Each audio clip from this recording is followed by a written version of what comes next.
ಆತ್ಮೀಯ ಮಿತ್ರರೇ ನಮಸ್ಕಾರ. ಇವತ್ತು ದೊಡ್ಡ ಕನಸನ್ನು ನನಸು ಮಾಡಿಕೊಳ್ಳುವಂಥ ಒಂದು ಸದಾವಕಾಶ ಬಂದಿದೆ. ಅತ್ಯಂತ ಖುಷಿಯಿಂದ ನಿಮ್ಮೊಂದಿಗೆ ಇದನ್ನು ಹಂಚ್ಕೊಬೇಕು ಅಂತ ಬಂದೆ. ಅಮ್ಮನ ಅಪ್ಪನ ಒಂದ್ಸಲಿ ಅದು ಫ್ಲೈಟಲ್ಲಿ ಕರ್ಕೊಂಡು ಹೋಗ್ಬೇಕು ಅನ್ನೋ ಒಂದು ಆಸೆ ನೆರವೇರ್ತಿದೆ.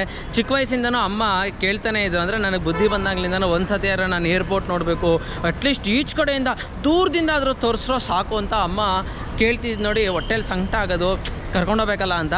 ಆದರೆ ಇವತ್ತು ಆ ಕಾಲ ಕೂಡ ಬಂದಿದೆ. ಅಮ್ಮ ಕೇಳ್ತಿದ್ರು ಫ್ಲೈಟಲ್ಲಿ ತೋರಿಸು ಅಂತ, ಆದರೆ ಇವತ್ತು ಬರೀ ತೋರಿಸ್ತಿಲ್ಲ, ಅಮ್ಮನ ಫ್ಲೈಟಲ್ಲಿ ಕರ್ಕೊಂಡು ಹೋಗ್ತಿದ್ದೀನಿ. ಎಲ್ಲಿಗೆ ಅಂತಂದರೆ ವೈಷ್ಣೋದೇವಿಗೆ ಹೋಗ್ತಿದ್ದೀನಿ. ನಾನು ಅಪ್ಪ ಅಮ್ಮ ಮತ್ತು ಫ್ರೆಂಡ್ಸು. ಇವತ್ತು ತುಂಬ ಖುಷಿ ಆಗ್ತಿದೆ. ಫಸ್ಟ್ ಟೈಮ್ ಅಪ್ಪ ಅಮ್ಮ ಏರ್ಪೋರ್ಟಲ್ಲಿ ಅವರ ರಿಯಾಕ್ಷನ್ ಹೇಗಿರುತ್ತೆ, ಅವರ ಒಂದು ಕನಸಿನ ನನಸು ಅವರ ಯಾವ ರೀತಿ ಅದನ್ನು ಆಚರಿಸ್ತಾರೆ ಅದನ್ನು ತೋರಿಸೋದೇ ಇವತ್ತು ನನ್ನ ಉದ್ದೇಶ ಆಗಿದೆ.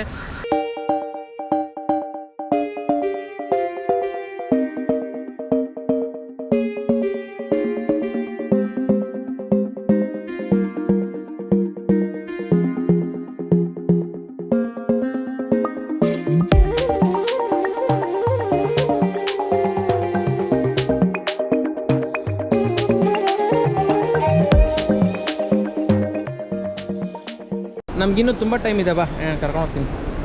ನೋಡಿ ಇಲ್ಲೆಲ್ಲ ಅಲ್ಲಿ ನಾನು ಹೇಳಿದ್ನಲ್ಲ ಅವಾಗಲೇ, ಅಂದರೆ ನಮ್ಮ ಬಸ್ಗಳು ಶಿವಗಂಗಾ ಆ ಥರ ಇದೆ. ಇಲ್ಲಿ ಇಂಡಿಗೋ ಅನ್ನೋ ಕಂಪ್ನಿ ಇದು. ಆ ಇಂಡಿಗೋ ಅನ್ನೋ ಕಂಪ್ನಿಯವರು ಟಿಕೆಟ್ಗಳು ಇಲ್ಲೇ ಪರ್ಚೇಸ್ ಮಾಡ್ಬೋದು, ಇಲ್ಲೇ ಬುಕ್ಕಿಂಗ್ ಮಾಡ್ಬೋದು. ಬಟ್ ಆದರೆ ಇಲ್ಲೇ ಬುಕ್ಕಿಂಗ್ ಮಾಡಿದ್ರೆ ತುಂಬ ಕಾಸ್ಟ್ಲಿ. ಇವಾಗ ಬಸ್ಗಳು ಏನು ಮಾಡ್ತೀವಿ ನಾವು, ಹತ್ಬಿಟ್ಟು ಟಿಕೆಟ್ ತೊಗೊಂಡ್ಬಿಡ್ತೀವಲ್ಲ, ಹಂಗೆ ಇಲ್ಲೆಲ್ಲ ತೊಗೊಳಕ್ಕಾಗಲ್ಲ. ಮುಂಚಿತವಾಗಿ ಬುಕ್ ಮಾಡಬೇಕು. ಹಿಂಗೆ ಸಡನ್ನಾಗಿ ಬೇಕು ಅಂತಂದರೆ 20,000 30,000 40,000 ಬಿಲ್ ಇರುತ್ತೆ ಇಲ್ಲೆಲ್ಲ. ನಾವು ಮುಂಚೆನೇ ಮಾಡಿದ್ರೆ 2,000 3,000 5,000 8,000 ಬರುತ್ತೆ. ಅಂದರೆ ಒಂದು 15 ದಿವಸಕ್ಕೆ ಮುಂಚೆ ಅಥವಾ ವಾರಕ್ಕೆ ಮುಂಚೆ. ಇಲ್ಲ ನಾನು ಈಗಲೇ ಬೇಕು, ಈಗ 1 ಅವರ್ಗೆ ಬೇಕು ಅಥವಾ ನಾಳೆಗೆ ಬೇಕು ಅಂತಂದರೆ ಸಿಕ್ಕಾಪಟ್ಟೆ ಬಜೆಟು ಆಗಿರುತ್ತೆ. ನೋಡಿ ಇಲ್ಲೆಲ್ಲ ಅಲ್ಲಿ ಸೆಕ್ಯೂರಿಟಿ ಇದ್ದಾರಲ್ಲ, ಈ ಸೆಕ್ಯೂರಿಟಿಯಲ್ಲಿ ಫಸ್ಟು ಆಧಾರ್ ಕಾರ್ಡ್ ಇಲ್ಲ ಮೈನು. ಆಧಾರ್ ಕಾರ್ಡ್ ಇಲ್ಲ ಅಂತಂದರೆ ನಿಮಗೆ ಇಲ್ಲಿ ಒಳಗಡೆಗೆ ಎಂಟ್ರಿ ಇಲ್ಲ. ಆಧಾರ್ ಕಾರ್ಡು ಮತ್ತು ಫ್ಲೈಟ್ ಟಿಕೆಟು ಬುಕ್ಕಿಂಗ್ದು ಅವ್ರಿಗೆ ತೋರಿಸಿ, ಅವ್ರ ಆಧಾರ್ ಕಾರ್ಡ್ ಸ್ಕ್ಯಾನಿಂಗ್ ಮಾಡಿ ನಮ್ಮ ಫೋಟೋ ಡೀಟೇಲ್ಸ್ ಎಲ್ಲ ಅವ್ರಿಗೆ ಈಗ ಹಿಂದ್ಗಡೆ ಸ್ಕ್ರೀನ್ ಇದೆ ಅವ್ರಿಗೆ, ಆ ಸ್ಕ್ರೀನಲ್ಲಿ ಡೀಟೇಲ್ಸ್ ಬರುತ್ತೆ. ನಮ್ಮದು ನಾವು ಕೊಡೋವಂಥ ಆಧಾರ್ ಕಾರ್ಡು ಅದಕ್ಕೆ ಮ್ಯಾಚ್ ಕರೆಕ್ಟಾಗಿತ್ತು ಅಂದರೆ, ಮತ್ತು ಟಿಕೆಟ್ ನೋಡ್ತಾರೆ, ಟಿಕೆಟ್ ಕರೆಕ್ಟಾಗಿತ್ತು ಅಂದರೆ ಒಳಗಡೆ ಬಿಡ್ತಾರೆ. ಇದು ಎಂಟ್ರೆನ್ಸ್, ಬೇಸಿಕ್ ಎಂಟ್ರೆನ್ಸ್ ಇದು. ಒಂದು ಫ್ಲೈಟಲ್ಲಿ ಎಷ್ಟು ಜನ ಕೊಡ್ಬೋದು? 300, ಒಂದೊಂದು ಫ್ಲೈಟ್ ಒಂದೊಂದು ಥರ. 300 350 500 600 ತನಕನೂ ಇದೆ. ಇವಾಗ ಸ್ವಲ್ಪ ಅಂಗಡಿಗಳು ಕ್ಲೋಸ್ ಇದೆ. ಬೆಳಗ್ಗೆ ಹೊತ್ತು ಬಂದರೆ ಇನ್ನೂ ನಿಮಗೆ ಜಾಸ್ತಿ ಓಪನ್ ಇರುತ್ತೆ ಅಂಗಡಿಗಳೆಲ್ಲ. ಮತ್ತು ಇಲ್ಲಿ ಜನ ಯಾವಾಗಲೂ ಇದ್ದೇ ಇರ್ತಾರೆ, ಎನಿ ಟೈಮ್ ಇರ್ತಾರೆ ಜನ ಇಲ್ಲಿ. ನಿನಗೆ ಬೆಳಗ್ಗೆ ಸಂಜೆ ಇವಾಗ ಲಾಸ್ಟ್ ಬಸ್ ಬರುತ್ತೆ, ಲಾಸ್ಟ್ ಸ್ಟಾಪ್ ಅವೆಲ್ಲ ಏನಿಲ್ಲ. ಇಲ್ಲಿ ಎಲ್ಲಿ ಬರ್ತಾನೆ ಇರ್ತಾರೆ. 5 ನಿಮಿಷಕ್ಕೆ ಫ್ಲೈಟ್ ಇಲ್ಲಿತಾನೆ ಇರುತ್ತೆ, 5 ನಿಮಿಷಕ್ಕೆ ಫ್ಲೈಟ್ ಹತ್ತಾನೆ ಇರುತ್ತೆ. ಇಲ್ಲೆಲ್ಲ ಕಾಯ್ತಾನೆ ಇರ್ತಾರೆ ಜನ.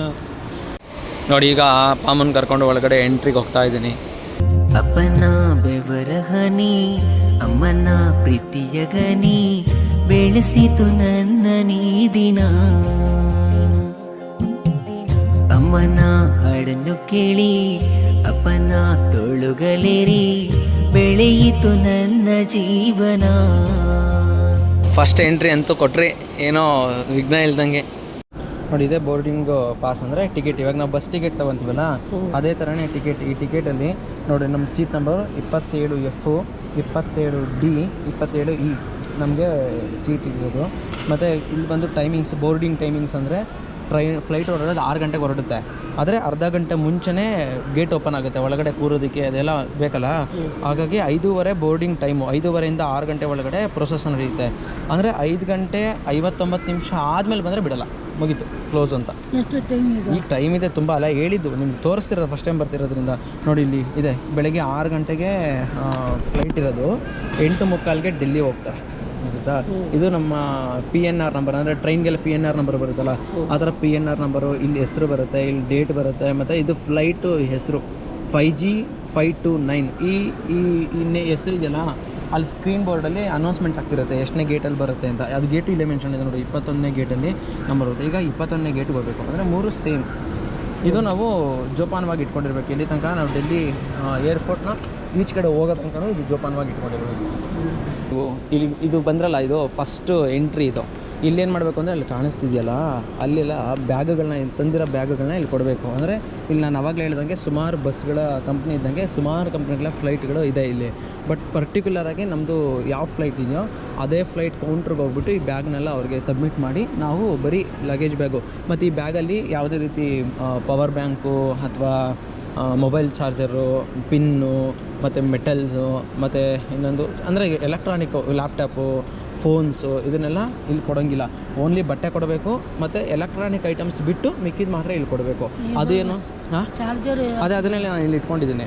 ಮತ್ತು ಇನ್ನೊಂದೇನೆಂದರೆ ಒಬ್ಬರಿಗೆ 15 kg ಮಾತ್ರ ಪರ್ಮಿಷನು. ನಾನು ಮೂಟೆ ಎತ್ಕೊಂಡೋಗ್ತಿರಲ್ಲ ಬಸ್ಸಲ್ಲಿ, ಹಂಗೆಲ್ಲ ಹೊತ್ಕೊಂಡು ಹೋಗೋಂಗಿಲ್ಲ ಇಲ್ಲಿ. ಒಬ್ಬರಿಗೆ 15 kg ಮಾತ್ರ ಪರ್ಮಿಷನು. ನಮ್ಮ ಜೊತೆಗೆ ಕೂತ್ಕೊತೀವಲ್ಲ, ನಮ್ಮ ಪಕ್ಕದಲ್ಲಿ ಸೀಟ್ ಮೇಲೆ ಇಟ್ಕೊಳಕ್ಕೆ 7 kg ಪರ್ಮಿಷನು. ಹೊರದೇಶಕ್ಕಾದರೆ ಬೇರೆ ರೂಲ್ಸ್ ಇದೆ. ಬಟ್ ಇವಾಗ ನಾವು ಅಲ್ಲಿ ಬ್ಯಾಗ್ ಕೊಟ್ಬಿಟ್ಟು ಹೋಗೋಣ ಬನ್ನಿ. ಲಗೇಜ್ ಕೌಂಟ್ರ್ ಒಳಗಡೆ ಅಪ್ಪ ಅಮ್ಮನ ಕರ್ಕೊಂಡೋದೆ. ಒಳಗಡೆ ಹೋಗ್ತಿದ್ದಂಗೆ ಲಗೇಜ್ ಇಟ್ಟು ವೆಯ್ಟ್ ಚೆಕ್ ಮಾಡಿದ್ವಿ. ಎಲ್ಲ 25 kg ಇತ್ತು. ಅವ್ರು ಹೇಳಿದ್ರು ಮಾಮೂಲಿ ಚಾರ್ಜರು ಮತ್ತು liquid, electric items, power bank ಮತ್ತು ನಿಮ್ಮ ಬೆಲ್ಟು ಅದನ್ನೆಲ್ಲ ಇನ್ನೂ ಇಡಬೇಡಿ ಅಂತಂದರು. ನಾನು ಆಲ್ರೆಡಿ ಗೊತ್ತಿರೋದ್ರಿಂದ ಎಲ್ಲ ತೆಗೆದು ಹ್ಯಾಂಡ್ ಬ್ಯಾಗ್ ಹಾಕಿದ್ದೆ. ಅವ್ರಿಗೆ ಆಶ್ಚರ್ಯ ಏನಾಯಿತು ಅಂದರೆ ನಾವು 3 ಜನ ಇದ್ವಿ, ಇಲ್ಲಿ ನೋಡಿದ್ರೆ 2 ಬ್ಯಾಗ್ ಇದೆ ಮತ್ತು ಹ್ಯಾಂಡ್ ಬ್ಯಾಗ್ 2 ಇದೆ. ಹ್ಯಾಂಡ್ ಬ್ಯಾಗ್ ತುಂಬ ಊದ್ಕೊಂಡ್ಬಿಟ್ಟಿತ್ತು. ಅಂದರೆ ನನ್ನ ಲ್ಯಾಪ್ಟಾಪು ಮತ್ತು ಗೋಪ್ರೋಗೆ ಬೇಕಾಗಿರೋ ಬ್ಯಾಟ್ರಿ ಎಕ್ಸ್ಟ್ರಾ ಎಲ್ಲ ತುಂಬ ಐಟಮ್ಸ್ ಇಟ್ಕೊಂಡಿದ್ನಲ್ಲ. ಹಾಗಾಗಿ ಅವ್ರಿಗೆ ಡೌಟ್ ಬಂದು ಅದನ್ನು ಎಲ್ಲ ವೆಯ್ಟ್ ಕಿಟ್ಸಿದ್ರು. ಎಲ್ಲ ನೋಡಿದ್ರು 25 kg ಮೇಲೆ ಎದ್ದಳ್ಳೇ ಇಲ್ಲ. ಸೊ ಓಕೆ ಅಂತೇಳಿ ಲಗೇಜ್ ಪಾಡಿಗೆ ಲಗೇಜ್ ಹೋಯ್ತು. ಮತ್ತು ಇವ್ರನ್ನ ಕರ್ಕೊಂಡು ಈ ಕಡೆಗೆ ಬಂದೆ. ನೋಡಿ ಇಲ್ಲೆಲ್ಲ ವೆಯ್ಟ್ ಮಿಷಿನ್ ತೂಕ ಎಷ್ಟಿದೆ ಅಂತ ತೋರಿಸಿ. ಬಾಮ್ಮ. ಮತ್ತು ಇಲ್ಲಿ ಬಾ, ಇಲ್ಲಿ ಈ ಕಡೆ ಇಲ್ಲಿ ಬಾ. ಇಲ್ಲಿ ನೋಡಿ ಇದೆಲ್ಲ ಸೇಮ್. ಇವಾಗ ನಾವು ಕೊಟ್ಟವಲ್ಲ ಬೇರೆ ಬೇರೆ ಕಂಪ್ನಿ ಇದೆಯಲ್ಲ ಇಲ್ಲಿ ಇರೋದೆಲ್ಲ. ಈ ಕಡೆ ಬಾ. ನೋಡಿ ಇದೆಲ್ಲ ಏನು ಅಂದರೆ ಮಿಷಿನ್ನು. ನಾನು ಇವಾಗ ಆನ್ಲೈನಲ್ಲೇ ನಾನು ವೆಬ್ ಚೆಕ್ ಮಾಡಿಬಿಟ್ಟಿದ್ದೆ. ಇಲ್ಲಾಂದರೆ ಇಲ್ಲಿ ಬಂದು ಅವ್ರು ಮಾಡ್ತಿದ್ದಾರೆ ನೋಡಿ ಆ ಥರ. ಇಲ್ಲಿ ಬಂದು ನಾವು PNR ನಂಬರ್ ಹಾಕಿ, ಟಿಕೆಟ್ ನಂಬರ್ ಹಾಕಿ, ಲಗೇಜ್ದೆಲ್ಲ ಸೆಲೆಕ್ಟ್ ಮಾಡಿ, ಸೀಟೆಲ್ಲ ಸೆಲೆಕ್ಟ್ ಮಾಡಿ ಇಲ್ಲಿ ಒಂದು ಕಾರ್ಡ್ ತೊಗೊಂಡು ಅಲ್ಲಿ ಹೋಗಬೇಕಾಗಿತ್ತು. ಸೊ ಆನ್ಲೈನಲ್ಲೇ ಮಾಡೋದ್ರಿಂದ ನಮಗೇನು ಅಂದರೆ ಟೈಮ್ ಸೇವ್ ಆಗುತ್ತೆ ಅಲ್ಲಿ.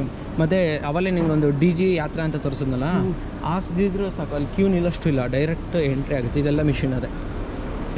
ಅಲ್ಲಿ ಇಟ್ಕೊಂಬೇಡ, ಆಮೇಲೆ ಇಟ್ಕೊ. ಸುಮ್ಮನೆ ಬಂದು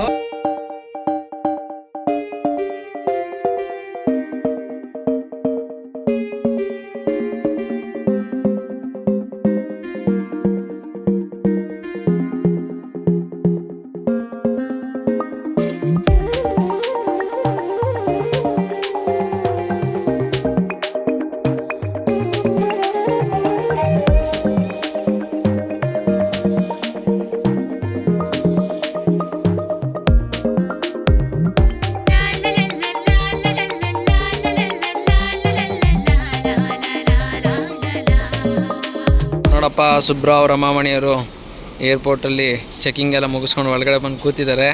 ಫುಲ್ ನೋಡ್ತಾ ಇದ್ದಾರೆ ಏರ್ಪೋರ್ಟ್ ನೋಡ್ತಾ ಇದ್ದಾರೆ. ಇಲ್ಲಿಂದ ಮುಂದಕ್ಕೆ ಹೋದ್ರೇ ಇನ್ನು ಫ್ಲೈಟು, ಅಂದರೆ ಇಲ್ಲಿ ಇನ್ನೊಂದು 200-250 ಮೀಟ್ರ್ ಹೋದರೆ ಇನ್ನು ಫ್ಲೈಟ್ಗಳು ನಿಂತಿರೋದು ಕಾಣಿಸುತ್ತೆ ನಿಮಗೆಲ್ಲ. ಇಲ್ಲಿ ಫ್ಲೈಟ್ ನೋಡೋಕೆ ತವಕದಲ್ಲಿದ್ದಾರೆ ಈಗ. ಹೆಂಗಿರುತ್ತೆ ಅಂತ ಎಲ್ಲ ಗೇಟ್ ಅಂದರೆ ಈ ಥರ 1 2 3 4 5 ಅಂತ ಗ್ರೌಂಡ್ ಫ್ಲೋರಲ್ಲೂ ಇದೆ, ಫಸ್ಟ್ ಫ್ಲೋರಲ್ಲೂ ಇದೆ. ಈಗ ನಾವು ಹೋಗ್ಬೇಕಾಗಿರೋದು 21ನೇ ಗೇಟ್ಗೆ. ಈ ಥರ ಒಂದೊಂದು ಟೈಮ್ಗೂ ಒಂದೊಂದು ಬೋರ್ಡಿಂಗ್ ಪ್ರಾಸೆಸ್ ಗೇಟ್ ಬರುತ್ತೆ, ನಮ್ಮ ಮುಂದೆ ಬರುತ್ತೆ. ಒಂದೊಂದು ಟೈಮ್ಗೂ ಒಂದೊಂದು ಗೇಟ್ ಓಪನ್ ಆಗುತ್ತೆ. ಈ ಗೇಟ್ ಓಪನ್ ಆಗಿದ್ರೆ ಇಲ್ಲಿ ಇವ್ರು ಬರ್ತಾರೆ, ಏರೋ ಲಿಫ್ಟ್ಸ್ ಬರ್ತಾರೆ. ಅವ್ರು ಬಂದು ನಮ್ಮ ಟಿಕೆಟ್ ಎಲ್ಲ ಚೆಕ್ ಮಾಡಿ ಒಳಗಡೆ ಬಿಟ್ಟು ಇಲ್ಲಿಂದ ಮತ್ತೆ ಅರ್ಧ ಕಿಲೋಮೀಟ್ರ್ ಬಸ್ ಒಳಗಡೆ ಕರ್ಕೊಂಡು ಹೋಗ್ತಾರೆ. ಅವರೇ ಬಸ್ಸಲ್ಲಿ ಕರ್ಕೊಂಡು ಹೋಗ್ತಾರೆ.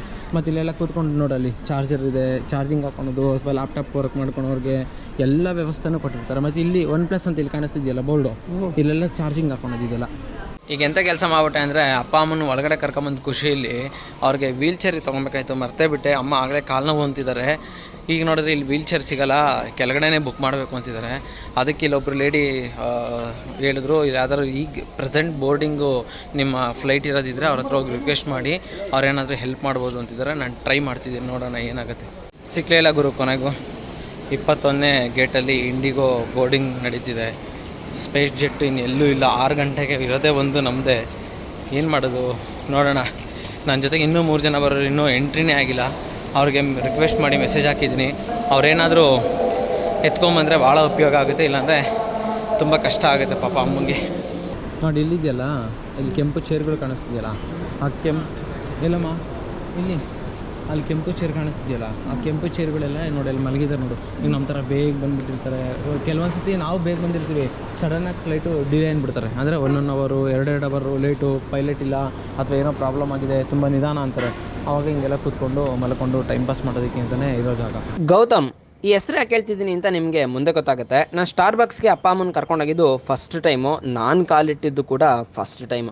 ಯಾವಾಗಲೂ ಮೆಕ್ಡೊನಾಲ್ಡ್ಸ್ಗೆ ಹೋಗ್ತಿದ್ದೆ, ಸ್ಟಾರ್ಬಕ್ಸ್ನ ದೂರದಿಂದ ನೋಡ್ತಿದ್ದೆ. ಅಪ್ಪ ಅಮ್ಮ ಯಾವಾಗಲೂ ಅವರು ಬೆಳಗಾಗಿದ್ದು ಕಾಫಿ ಕುಡಿದು ಅಭ್ಯಾಸ ಇರೋದ್ರಿಂದ ನಾನು ಬೆಳಗಿನ ಜಾವನೇ ಏರ್ಪೋರ್ಟಿಗೆ ಕರ್ಕೊಂಡೋಗಿದ್ದೆ. ಅಮ್ಮ ಕಾಫಿ ಬೇಕು ಅಂತ ಹೇಳಿದ್ರು. ತಕ್ಷಣ ನೆನಪಾಯಿತು, ಒಳ್ಳೆ ಕಾಫಿ ಕೊಡ್ಸೋಣ, ಇವ್ರಿಗೂ ಟೇಸ್ಟ್ ನೋಡ್ಸೋಣ ಹೇಗಿರುತ್ತೆ. ನಾನಂತೂ ಕಾಫಿ ಕುಡಿಯಲ್ಲ, ಇವ್ರು ಯಾವಾಗಲೂ ಕಾಫಿ ಕುಡಿತಿರೋದ್ರಿಂದ ಇವ್ರಿಗೆ ಅಭ್ಯಾಸ ಇದೆ ಅಂತೇಳಿ ಒಳಗಡೆ ಕರ್ಕೊಂಡೋಗಿದ ತಕ್ಷಣ ನೋಡಿ, ಇದೇ ವ್ಯಕ್ತಿ ಗೌತಮ್ ಅಂತ. ಈ ಗೌತಮ್ ಪರಿಚಯ ಆದರು.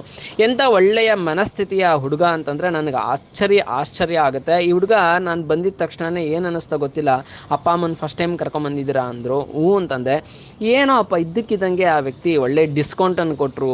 ಮತ್ತು ಅಷ್ಟೇ ಅಲ್ಲದೆ ನಾವು ಕಾಫಿ ಕುಡಿಬೇಕಾದ್ರೆ ಕೂತ್ಕೊಂಡಿದ್ದಾಗ ಅವ್ರು ತಂದು ಬಿಸ್ಕೆಟನ್ನು ಅಪ್ಪ ಅಮ್ಮಂಗೆ ತಂದುಕೊಟ್ರು. ಬಿಸ್ಕೆಟ್ ಅಂದರೆ ನಾರ್ಮಲ್ ಬಿಸ್ಕೆಟ್ ಅಲ್ಲ, ಸ್ಟಾರ್ಬಕ್ಸಲ್ಲಿ 250 ರೂಪಾಯಿ ಬಿಸ್ಕೆಟ್. ಅಂದರೆ ಅದು ಹಣದಲ್ಲಿ ಅಳಿಬಾರ್ದು ಅವರ ಪ್ರೀತಿಯನ್ನು, ಆದರೆ ಅದ್ರ ಬೆಲೆ ಬಂದು 250 ರೂಪಾಯಿ. ಏಕಾಏಕಿ ಫಸ್ಟ್ ಟೈಮ್ ಭೇಟಿಯಾಗಿದ್ದೀವಿ. ಆ ಮನಸ್ಸು ನನಗೆ, ಆ ಬಿಸ್ಕೆಟ್ ಅನ್ನೋದಕ್ಕಿಂತ ತಂದುಕೊಟ್ಟಂತಹ ಗೌತಮನ ಮನಸ್ಸು ಮತ್ತು ಅವರ ತಂದೆ ತಾಯಿ ಮೇಲೆ ತುಂಬ ಗೌರವ ಬಂತು. ಮತ್ತು ಅವರ ಸಂಸ್ಕಾರ ಹೇಗಿದೆ, ಅವರು ಹೇಗೆ ಕಲಿಸಿದ್ದಾರೆ, ಅವ್ರ ನಡವಳಿಕೆ ಏನು ಅನ್ನೋದು ಅರ್ಥ ಆಯಿತು. ಗೌತಮು ಬರೀ ಒಬ್ಬ ವ್ಯಕ್ತಿಯಲ್ಲ, ಒಂದು ಅಸಾಧಾರಣ ಚೈತನ್ಯ ಶಕ್ತಿ ಅಂತ ನನಗೆ ಅನ್ನಿಸ್ತು. ಯಾಕೆಂದರೆ ಅವ್ರ ಮಾತು, ಅವ್ರ ಪ್ರೀತಿ, ಅವರ ಆಕರ್ಷಣೆ ಇದೆಯಲ್ಲ, ಅದು ನೀವು ಅವ್ರನ್ನ ಹತ್ರದಲ್ಲಿ ಮಾತಾಡಿದಾಗಲೇ ಗೊತ್ತಾಗೋದು. ಸೊ ಇಂಥ ಗೌತಮನ್ನು ಪಡೆದಂತಹ ಅವ್ರ ತಂದೆ ತಾಯಿಗಳಿಗೆ ಧನ್ಯವಾದ ಮತ್ತು ಕೃತಜ್ಞತೆಯನ್ನು ಹೇಳ್ತಾ, ಗೌತಮ್ಗೆ ಆಲ್ ದ ಬೆಸ್ಟನ್ನು ಹೇಳ್ತಾ, ಮುಂದೆ ಏನಾಯಿತು? ಇದು ಫಸ್ಟ್ ಟೈಮು ನಾನು ಸ್ಟಾರ್ಬಕ್ಸ್ಗೆ ಬಂದೆ. ಅಂದರೆ ನೋಡ್ತಿದ್ದೆ, ಬಟ್ ಅಂದರೆ ಅಷ್ಟು ಇಂಟ್ರೆಸ್ಟ್ ಇರ್ತಿರಲಿಲ್ಲ. Oh, thank you so much. Thank you. ನಿಮ್ಮ ಹೆಸರೇನಂದ್ರಿ? ಗೌತಮ್ ಅಂತ. ಗೌತಮ್, ತುಂಬ ಹೆಲ್ಪ್ ಮಾಡಿದ್ರಿ. Thank you so much. Thank you sir, thank you. ಒಳ್ಳೆಯದಾಗಿ. Okay, thank you. ಆ ಸ್ಟಾರ್ಬಕ್ಸಲ್ಲಿ ಫಸ್ಟ್ ಟೈಮ್ ಕುಡಿತಾರೆ. ಸ್ಟಾರ್ ಕುಡಿಯೋದಕ್ಕೆ ಅಂತಲೇ ಜನ ಹೆಂಗೆ ಕ್ಯೂ ನಿಲ್ತಾರೆ ಮತ್ತು ಟೇಸ್ಟ್ ನೋಡಿ ಹೆಂಗಿದೆ. ನಿಮ್ಗೆ ರುಚಿ ಅಂತಂದ್ರೆ ಇನ್ನೂ ಸ್ವಲ್ಪ ಬೇಕು ಅಂತಂದ್ರೆ ಯಾಕೆ ಚೆನ್ನಾಗಿಲ್ವ ಸ್ಟಾರ್ಬಕ್ಸ್? ಪಾಪ ಅವ್ರು ತುಂಬ ಹೆಲ್ಪ್ ಮಾಡಿದ್ರು ನಮಗೆ. ಬಿಲ್ ಮಾಡೋರು ಅವ್ರು ಬಿಲ್ ಮಾಡ್ತಾ ಅವ್ರು ನನಗೆ ಡಿಸ್ಕೌಂಟ್ ಕೊಟ್ಟರು, ತುಂಬ ಕಮ್ಮಿ ಡಿಸ್ಕೌಂಟ್ ಕೊಟ್ಟರು. ಇಲ್ಲಾಂದರೆ ನನಗೆ ಇನ್ನೂ ಆಗಿದೆ ಬಿಲ್ಲು. ದೇವ್ರು ಹೆಂಗೆ ಹೆಲ್ಪ್ ಮಾಡ್ತಾರೆ ಅನ್ನೋದಕ್ಕೆ ಉದಾಹರಣೆ. ಚೆನ್ನಾಗಿದ್ದೇನಮ್ಮ? ಹಾಂ, ಬಿಸಿ ಇದೆ, ಆರಿಸ್ಕೊ ಒಂದು ಸ್ವಲ್ಪ. ಚೆನ್ನಾಗಿದೆ. ಇಲ್ಲಿ ಕಡ್ಡಿ ಹಿಂಗೆ ಇದು ಮಾಡು, ಹಿಂಗೆ ಕಡ್ಡಿ. ಚೆನ್ನಾಗಿದೆ ಕಾಫಿ. ಬಾಯಿ ಇಟ್ಕೊಂಡಿಲ್ಲ. ಕೆಳಗಡೆ ಇದು ಕೆಳಗಡೆ ನಿಧಾನ ಚೆಲ್ಕೊಂಬಿಟ್ಟಿಗೆ. ಆಮೇಲೆ ದೇವ್ರು ಹೆಂಗೆ ಹೆಲ್ಪ್ ಮಾಡ್ತಿದ್ದಾರೆ ಅನ್ನೋದು ಆಶ್ಚರ್ಯ. ನಿಮ್ಮನ್ನು ವೈಷ್ಣೋದೇವಿ ಕರ್ಕೊಂಡು ಹೋಗ್ಬೇಕು ಅಂದಾಗ್ಲಿಂದನೂ ಇಲ್ಲಿ ತನಕ ಈ ಸಿಹಿ ಕೊಡೋ ತನಕ ದೇವ್ರು ಹೆಂಗೆ ಹೂವಿನ ಥರ ನಡೆಸ್ತಿದ್ದಾರೆ ಅಂದರೆ ಆಶ್ಚರ್ಯ ಆಗ್ತಿದೆ ನನಗೆ. ಜನ ನಂಬೋದಕ್ಕಿಂತ ದೇವ್ರು ನಂಬಬೇಕು ಅನ್ನೋದು ಅದೇ. ಹೀಗೆ ಅಚಾನಕ್ಕಾಗಿ ಸಿಕ್ಕ ಗೌತಮನನ್ನು ಕಂಡು ಆಶ್ಚರ್ಯ, ಆನಂದ, ಅಚ್ಚರಿ ಮೂಡಿ ಭಗವಂತನ ಒಂದು ಕರುಣಾಮಯ ಲೀಲೆಗೆ ಅಚ್ಚರಿಗೊಂಡಲ್ಲದೆ ಇನ್ನೇನು ಮಾಡೋಕ್ಕಾಗುತ್ತೆ ಅಂತೇಳಿ ಒಂದು ಧನ್ಯವಾದ ಆದರೂ ಹೇಳೋಣ ಅಂತ ನಾನು ಹೋಗಿ ಒಂದು ಕೃತಜ್ಞತೆ ಹೇಳಿ ಬಂದೆ. ಆಮೇಲೆ ಅಪ್ಪನೂ ಹೇಳಿಬಿಟ್ಟು ಬಂದರು. ತುಂಬ ಖುಷಿಯಾಯಿತು. ಅದಾದಮೇಲೆ ಅವ್ರನ್ನ ಕರ್ಕೊಂಡು ಸೀದಾ ಅಲ್ಲಿಂದ ಮುಂದೆ ಏರ್ಪೋರ್ಟ್ಗೆ. ನಮ್ಮ ಗೇಟ್ ನಂಬರ್ 21 ಇತ್ತು, ಆದರೆ ನನಗೆ ಗೊತ್ತೇ ಆಗಿಲ್ಲ. ಗೇಟ್ ನಂಬರ್ ಚೇಂಜ್ ಆಗಿಬಿಟ್ಟು 22ಗೆ ಬಂದಿತ್ತು. ನನ್ನ ಜೊತೆಗೆ ಬಂದವರು ಫೋನ್ ಮಾಡಿ ಹೇಳಿದ್ರು, ಇದು 22 21ಗೆ ಬಂದಿಲ್ಲ, ಚೇಂಜ್ ಆಗಿದೆ, ಬೇಗ ಬಾ ಅಂತ. ನಮಗಿನ್ನೂ 1.5 ಗಂಟೆ ಟೈಮ್ ಇತ್ತು. ಈಗ ಆಲ್ರೆಡಿ 4 ಗಂಟೆ ಆಗಿತ್ತು. ಅಲ್ಲಿ ಬೋರ್ಡಿಂಗ್ ಇದ್ದಿದ್ದು 5:20 ನಾವು ಬೋರ್ಡಿಂಗ್ ಇತ್ತು. ಸೊ ಇನ್ನೂ 1 ಅವರ್ ಇದೆಯಲ್ಲ, ಯಾಕೆ ಟೈಮ್ ವೇಸ್ಟ್ ಮಾಡೋದು, ಇವ್ರನ್ನ ಕರ್ಕೊಂಡೋಗಿ ಸುತ್ತಾಡ್ಸೋಣ ಅಂತ ಹೇಳಿದೆ. ಅಷ್ಟೊತ್ತಿಗಾಗಲ್ಲ ಅಮ್ಮನೂ ಸುಸ್ತಾಗಿದ್ರು. ಬಟ್ ಎಲ್ಲದಕ್ಕಿಂತ ಹೆಚ್ಚಾಗಿ ಇಂಪಾರ್ಟೆಂಟ್ ಏನು ಅಂತಂದರೆ, ಇಷ್ಟು ದಿನಗಳ ಕಾಲ ಅಮ್ಮ ಏನು ಫ್ಲೈಟ್ ನೋಡಬೇಕು ಅಂತಿದ್ರಲ್ಲ, ಆ ತೋರಿಸೋವಂಥ ಕ್ಷಣಗಳನ್ನೇ ಹತ್ತಿರದಲ್ಲಿ ಬರ್ತಾ ಇತ್ತು. ಅವರಲ್ಲಿ ಹೇಗೆ ಬದಲಾವಣೆ ಆಗುತ್ತೆ ಭಾವನೆಗಳು, ಅವರು ಅದನ್ನು ಹೇಗೆ ಸಂಭ್ರಮಿಸ್ತಾರೆ ಅಂತ ನೋಡೋವಂಥ ಒಂದು ಆಸಕ್ತಿ ಇತ್ತು. ಈ ಸಂಭ್ರಮನ ಮುಂದಿನ ಭಾಗದಲ್ಲಿ ತೋರಿಸ್ತೀನಿ. ನಿಮಗೂ ಏನಾದರೂ ಮನಸ್ಸಿದೆ, ತಂದೆ ತಾಯಿಗಳನ್ನ ಕರ್ಕೊಂಡೋಗ್ಬೇಕು ಅನ್ನೋ ಆಸೆ ಇತ್ತು ಅಂದರೆ ಈ ವಿಡಿಯೋ ನೋಡಿ, ನಿಮಗೆ ತುಂಬ ಹೆಲ್ಪ್ ಆಗುತ್ತೆ. ಧನ್ಯವಾದ. ಶ್ರೀಚರಣ ಸೇವಕ.